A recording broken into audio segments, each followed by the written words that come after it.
Movie शुरू होती है जूडी सैंडर्स को दिखाते हुए जो ईमैक्स नाम की एक जेनेटिक रिसर्च कंपनी में काम करती थी। जूडी फिर टेलीविजन पर्सनैलिटी लॉरी टैनर को कॉल करके बताती है कि वो उसके एनिमल क्रुएल्टी के प्रोजेक्ट में हेल्प करने के लिए तैयार है, क्योंकि उसे इसके लिए $500 मिलेंगे। इसके बाद वो दोनों डिसाइड करते हैं कि वो 8:30 को कंपनी के नॉर्थ गेट पर मिलेंगे। कॉल कट होने बाद लॉरी अपनी दोस्त एनी, जो कि एक वीडियोग्राफर थी, उसे अपने प्रोजेक्ट के बारे में बताती है। एनी कहती है कि वो इस प्रोजेक्ट को कैप्चर करेगी जिससे बाद में वो कंपनी में प्रमोट हो सके। एनी बोलती है कि इस प्रोजेक्ट के बारे में वो एक बार कंपनी में बताए, लेकिन लॉरी नहीं चाहती थी कि ये किसी को मालूम हो, क्योंकि उसे पता था कि उसका बॉस ये चांस किसी और को दे देगा। नेक्स्ट सीन में हम देखते हैं कि जूडी लेबोरेटरी में अपनी ड्यूटी कर रही थी कि तभी वो देखती है कि एक पिंजरा खाली है। वो चेक करने अंदर जाती है, तभी पीछे से एक जानवर आकर उस पर हमला करके उसे जान से मार देता है। जूडी के मरने बाद उधर डॉक्टर जैरेड, जो कि रिसर्च फैसिलिटी का ओनर था, वो आकर उस जानवर को बेहोश कर देता है। अब 8:30 हो चुके थे और लॉरी और एनी नॉर्थ गेट पर पहुंच जाते हैं। जूडी को कॉल करने पर वो पिक नहीं करती, तो वो कार से निकलकर अंदर जाते हैं जहां 2 एम्प्लॉइज कचरा फेंक रहे थे। उनके जाने बाद वो अंदर उसी लेबोरेटरी में जाती है जिसे एनी अपने कैमरा में रिकॉर्ड करती है, और इन सब से लॉरी बहुत खुश थी। फिर वो सेकंड फ्लोर पर जाते हैं जहां एक बड़ा सा पिंजरा एक कपड़े से ढका था। वो कपड़ा हटाती है जिसमें एक मैक्स नाम का कुत्ता था। लॉरी उस कुत्ते के पास जाकर उसका पिंजरा खोल देती है ताकि एनी उसे रिकॉर्ड कर सके। तभी उधर मैनी नामक सिक्योरिटी गार्ड आ जाता है, जिसे देखकर ये दोनों भागने लगते हैं। तब उनके पीछे वो कुत्ता मैक्स भी भागने लगता है। फिर डॉक्टर जैरेट आता है जो मैक्स को रोकने की कोशिश करता है, लेकिन मैक्स भागते हुए लॉरी के कार में घुस जाता है और लॉरी उसे लेकर वहां से निकल जाती है। फिर डॉक्टर जैरेट पुलिस को इन्फॉर्म करता है कि उसके कुत्ते को चुरा लिया गया है, और वो कोई मामूली कुत्ता नहीं बल्कि $multi-billion प्रोजेक्ट है। फिर सीन एनी और लॉरी पर शिफ्ट होती है, जो सुपरमार्केट में मैक्स के खाने पीने की चीजें लेने जाते हैं। वो आपस में बात कर ही रहे होते हैं कि तभी एक चोर आकर लॉरी का बैग चुरा लेता है और उसके साथ बदतमीजी करने लगता है। ये सब देखकर मैक्स अपनी कार से निकलकर उस चोर के पीछे पड़ जाता है। दोनों अपना गिरा हुआ सामान समेट ही रहे होते हैं कि तभी मैक्स उनके पास लॉरी का बैग लेकर आ जाता है, और ये सब देखकर लॉरी मैक्स से बहुत खुश हो जाती है। घर जाने बाद वो नॉर्मल पेट्स की तरह मैक्स को बैठने उठने खेलने बोलती है, जिस पर मैक्स उसकी कही हर बात मानता है। फिर उसी रात जब लॉरी नहाकर बाहर आती है तो मैक्स उसके लिए टॉवेल भी रेडी रखता है। तभी पेरी, जो कि लॉरी का बॉयफ्रेंड था, वो घर आता है। वो कार से निकलने बाद देखता है कि उसके कार को रिपेयरिंग की जरूरत है। वो अंदर जाकर आवाज लगाता है तो लॉरी कहती है कि वो बाथरूम में है, तो वो दरवाजा ओपन करता है, पर तभी अचानक से मैक्स आकर उस पर भौंकता है। वो बाहर आकर मैक्स के बारे में बताती है और झूठ कहती है कि मैक्स ने उसकी मदद की थी, और तब वो उसे वहां से घर ले आई। पहले तो पेरी मना कर देता है, लेकिन उनके बीच में बहस होने बाद आखिरकार उसे मानना पड़ता है, लेकिन वो कहता है कि मैक्स घर के बाहर ही रहेगा। फिर अगले सीन में हम पेरी और लॉरी को बेड में देखते हैं जो एक साथ अपना टाइम बिता रहे थे। तो मैक्स बाहर से भौंकने लगता है, जिस वजह से लॉरी मैक्स को लिविंग रूम में लाकर शांत रहने बोलती है और अपने रूम में वापस चले जाती है। फिर जब वो दोनों अंदर थोड़ा तगड़-दुम्बा कर रहे होते हैं तो मैक्स ऊपर जाकर ये सब उनके दरवाजे से देखता है और भौंकने लगता है। लॉरी जैसे ही दरवाजा खोलती है, मैक्स पेरी पर हमला करने जाता है, लेकिन लॉरी उसे पकड़ लेती है। अगली सुबह डॉक्टर जैरेट पुलिस के पास जाकर अपने कुत्ते के बारे में पूछता है, तो पुलिस उसे कुछ चोरों के फोटोज दिखाते हैं ताकि वो पहचाने, लेकिन लॉरी का फोटो उसमें नहीं था, जिसका मतलब उनमें से कोई भी चोर नहीं था। डॉक्टर जैरेट बताता है कि वो कोई अच्छा सा पेट नहीं बल्कि एक बहुत ही खतरनाक कुत्ता है। जब ड्रग्स का डोज खत्म हो जाएगा तब वो अपने असली रूप में आ जाएगा। फिर सीन लॉरी के घर शिफ्ट होती है जहां डिलीवरी बॉय न्यूज़पेपर फेंकता है जो सीधा मैक्स को लगता है, और मैक्स हाथ धो के उसके पीछे पड़ जाता है। लेकिन उस डिलीवरी बॉय की किस्मत अच्छी थी, क्योंकि तभी लॉरी मैक्स को आवाज लगाती है, जिस वजह से वो उसे छोड़ देता है। इसके बाद एक बच्चा रूडी, जो कि लॉरी का पड़ोसी और साथ में एक डॉग लवर भी था, लॉरी के घर आता है।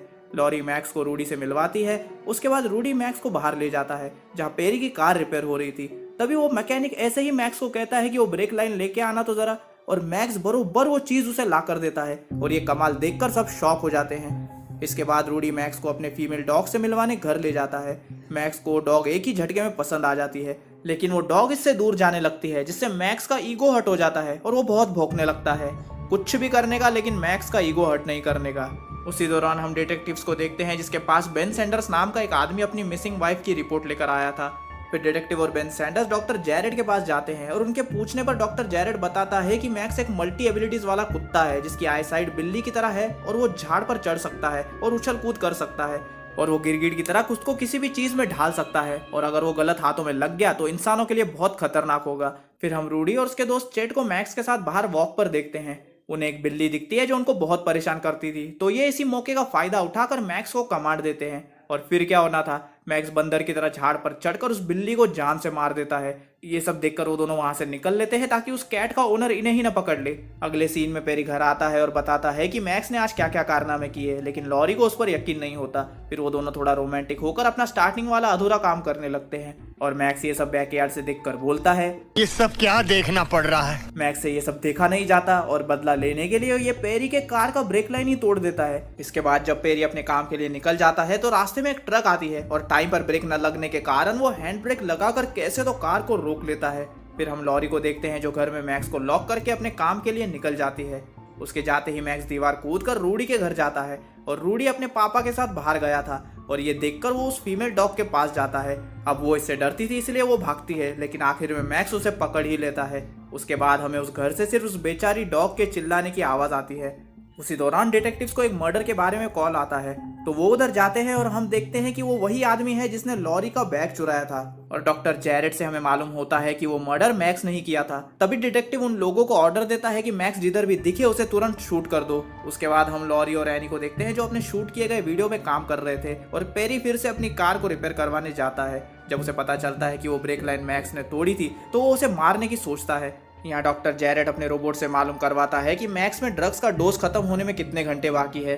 फिर एक एम्प्लॉय को लैब में एक बुक मिलती है जिस पर लॉरी के वर्क प्लेस का पता लिखा था। इसकी मदद से डॉक्टर जैरेट मीडिया हाउस जाता है जहाँ एनी उसे देख लेती है और वो दोनों रिसेप्शनिस्ट को कॉल करके कहते हैं डॉक्टर जैरेट को अंदर आने मत देना। तो रिसेप्शनिस्ट रे नाम के सिक्योरिटी को बुलाकर उसे भगा देती है। इसके बाद हम मेलमैन को लॉरी के घर देखते हैं जो मेल देने आया था। मैक्स उसकी तरफ बढ़ता है तो ये पागल मैक्स के आंखों पर पेपर स्प्रे दे मारता है। ये नहीं करना था भाई, क्योंकि उसके पेपर स्प्रे का कोई फायदा नहीं होता और मैक्स उस मेलमैन को सीधा भगवान के पास मेल कर देता है। दूसरी तरफ लॉरी को पता था डॉक्टर जैरेट कैसे भी मैक्स को ढूंढने की कोशिश करेगा, इसलिए वो वहां से निकल जाती है ताकि वो मैक्स को छुपा सके। दूसरी तरफ पेरी घर आकर मैक्स को खाने में जहर मिलाकर देता है, लेकिन शाने मैक्स को समझ जाता है कि खाने में जहर है और फिर वो पेरी के पीछे पड़ जाता है। लेकिन पेरी अपनी कार में जाकर खुद को लॉक कर देता है तो मैक्स अंदर आकर वो खाना टॉयलेट में फ्लश कर देता है। वाह भाई। फिर लॉरी घर आकर मैक्स को रे नाम के आदमी के पास देती है ताकि वो उसका ख्याल रख सके। जब लॉरी उधर से जाती है मैक्स उसके पीछे जाने की कोशिश करता है तो रे किसी चीज से उसके सर पर मारता है। जब लॉरी कार में होती है तो पेरी उसको कॉल करके ये सब बताता है तो लॉरी बताती है कि उसने मैक्स को किसी और को दे दिया है। इधर डिटेक्टिव्स डॉक्टर जैरेट पर ही शक करने लगते हैं कि उसने ही जूडी सैंडर्स को अपने मैक्स के लिए मारा होगा, क्योंकि उसके लिए मैक्स बहुत कीमती है। यहाँ दूसरी तरफ डॉक्टर जैरेट मीडिया कंपनी में जाके उस सिक्योरिटी को शूट करके मार देता है और एनी के वीडियो रूम में पहुंचता है। अगले सीन में मैक्स उस यार्ड में रे के ऊपर भौंकता है तो वो मैक्स के ऊपर फायर स्प्रे करता है, जिस वजह से मैक्स अपनी चेन तोड़कर उस पर हमला कर देता है। वो डिटेक्टिव उस एम्प्लॉय को डॉक्टर जैरेट के बारे में पूछने पर बताती है कि वो मीडिया कंपनी गया है।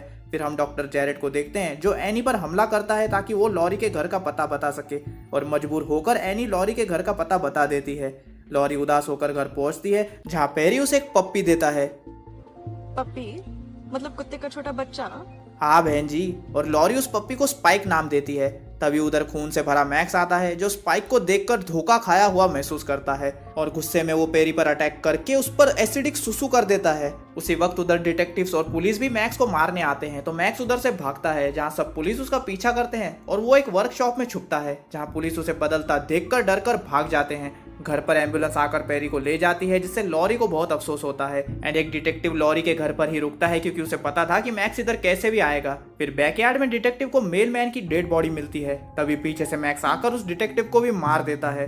इन सब के बाद डॉक्टर जैरेट लॉरी और स्पाइक को किडनैप करके लेबोरेटरी ले जाता है ताकि मैक्स इसका पीछा करते हुए उधर तक आए और लकीली मैक्स इन्हें देख लेता है और भागते हुए वो कार के आगे आ जाता है, जिस वजह से कार का एक्सीडेंट हो जाता है। लेकिन लॉरी स्पाइक को लेकर कार से निकलकर छिप जाती है। तभी उधर मैक्स आता है तो लॉरी उसे अपने पास बुलाती है। तब डॉक्टर जैरेट लॉरी को शूट करने जाता है तो मैक्स उसके सामने आकर खुद वो गोली खा लेता है, पर मरने से पहले वो डॉक्टर पर अटैक करके उसे एक इलेक्ट्रिक केज पर गिरा देता है। तभी स्पाइक गलती से स्विच ऑन कर देती है जिस वजह से 440 वोल्ट के झटके खाने के बाद डॉक्टर की वहीं मौत हो जाती है। फिर सीन सीधा 3 महीने बाद शिफ्ट होती है जहां हम देखते हैं कि रूडी ने लॉरी को अपने घर अपने डॉग पपीज को देखने के लिए बुलाया था। सभी पपीज उसी डॉग की तरह थे, लेकिन उनमें से एक पपी सबसे दूर होकर अलग बैठा था और उसे देखकर आप समझ गए होंगे कि ये किसका है। इसका मतलब मैक्स एक खूनी होने के साथ साथ एक रेपिस्ट भी है। एंड इसी के साथ ये मूवी यहीं खत्म हो जाती है। अब जैसा कि आप सबने देखा कि मैक्स एक एक्सपेरिमेंटेड टिबेटन मैस्टिफ ब्रीड का डॉग था और उस पर बचपन से अत्याचार और एक्सपेरिमेंट ही होते आ रहे थे, इसलिए इंसानों के प्रति उसके दिल में नफरत ही भर गई। पर जब लॉरी ने पिंजरे से उसे निकाला तो मैक्स को उससे प्यार हो गया, क्योंकि वो इकलौती ऐसी इंसान थी जिसने उसे आज़ाद करके प्यार से हाथ लगाया था। एंड इस वजह से लॉरी उसके लिए भगवान ही हो गई। वो जो भी कहती मैक्स वो करता, पर उसके ऊपर जो एक्सपेरिमेंट हुए थे उस वजह से अगर कोई भी लॉरी के पास आने की कोशिश करता तो मैक्स उन्हें सीधा जान से मारने की कोशिश करता, ताकि लॉरी का पूरा ध्यान और प्यार सिर्फ उसे मिले। और एंड में भी जब स्पाइक को देख के उसे धोखा खाया हुआ महसूस हुआ, उसने तब भी लॉरी को बचाने के लिए खुद वो गोली खा ली। और इससे हमें ये सीखने मिलता है कि कुत्ता एक ऐसा जानवर है जिसे अगर आप सिर्फ एक बार प्यार से अपना लो और उसके बाद उसे धोखा भी दे दो, वो तो भी वफादार ही रहेगा, भले ही उस पर एक्सपेरिमेंट किए गए हो। एंड इसी के साथ ये था मेरा मैन्स बेस्ट फ्रेंड का complete explanation with theories and details. और अगर वीडियो पसंद आया है तो वीडियो को एक लाइक कर देना। आपको एक्सप्लेनेशन कैसा लगा मुझे कमेंट सेक्शन में जरूर बताना। इस वीडियो को अपने डॉग लवर दोस्तों के साथ शेयर जरूर करना। और अगर कहीं से भी चैनल पर नए आए हो तो चैनल को सब्सक्राइब करके बेल नोटिफिकेशन ऑन कर लो, क्योंकि मेरी सारी नई वीडियोस इसी चैनल पर आएंगी। एंड अगर आपको जानना है कि मेरे आने वाली वीडियोस किस मूवी पर होने वाली है या आपको मीम्स देखना पसंद है तो मुझे इंस्टाग्राम पे फॉलो करो। एंड अगर आपको मेरी प्रीवियस मूवीज की लिंक्स चाहिए तो मेरे टेलीग्राम चैनल को सब्सक्राइब करो। दोनों का लिंक आपको डिस्क्रिप्शन में मिल जाएगा। अब इसी के साथ मिलता हूं मैं आपसे अगली वीडियो में। Good bye.